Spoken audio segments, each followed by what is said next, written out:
আইন অনুযায়ী পৌর নির্বাচনের আনুষ্ঠানিক প্রচার শুরু ৯ ডিসেম্বর থেকে। তবে এই আইন মানার বিষয়ে বেশিরভাগ প্রার্থীরই তেমন আগ্রহ দেখা যাচ্ছে না। নির্বাচনী বিধিতে মন্ত্রী এমপিদের নির্বাচনী প্রচার থেকে দূরে থাকতে বলা হলেও সেই নিষেধও মানছেন না অনেকেই। মনোনয়নপত্র জমা দেওয়ার দিন ধামরাইয়ের সংসদ সদস্য এম এ মালেক সহ বেশ কয়েকজন সংসদ সদস্যকে আওয়ামী লীগের প্রার্থীর সাথে শোডাউন করতে দেখা গেছে। নির্বাচন কমিশন বলছে, আচরণবিধি লঙ্ঘন নিয়ে এখন পর্যন্ত একটি অভিযোগ এসেছে কমিশনে। তবে নিয়ম লঙ্ঘনের অন্য ঘটনাগুলো তাদের নজরে এসেছে। কোনো সংসদ সদস্য এলাকায় যাচ্ছেন অথবা নির্বাচনে সংশ্লিষ্ট হওয়ার চেষ্টা করছেন।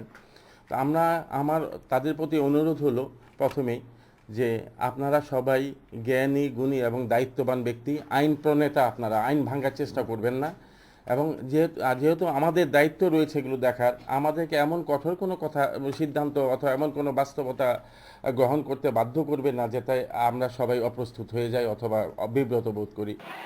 সংসদের বাইরে থাকলেও সবশেষ সিটি নির্বাচনে দলের প্রধান হিসেবে সমর্থিত প্রার্থীর পক্ষে প্রচারে নেমেছিলেন বিএনপি চেয়ারপারসন খালেদা জিয়া।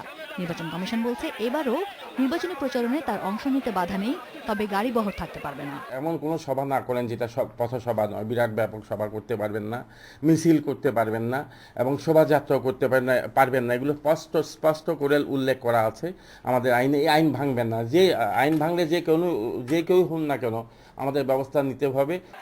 সুষ্ঠু নির্বাচন অনুষ্ঠানের স্বার্থে রাজনৈতিক দল ও প্রার্থীদের নির্বাচনী আইন মেনে চলার আহ্বান জানান এই নির্বাচন কমিশনার। Asmamita, independent news, Dhaka.